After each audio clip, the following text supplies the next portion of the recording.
Takže čau lidi, já vás vítám na mém novém kanále a v tom videu informační chci vám říct, co budu natáčet, s kým budu natáčet a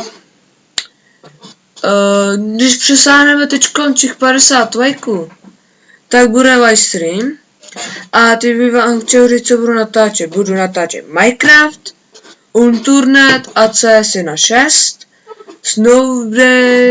Snowball teda, RCkář a schovku. A s kým budu natáčet? Budu natáčet s mým bráchou, pozdrav. Čau. Budu natáčet s Ivou, Kubou se říká nebo ne? No. Takže s Kubou a Ivou. A v této bych vám chtěl říct jenom tady ty důležité věci. A tak zatím čau. Čau.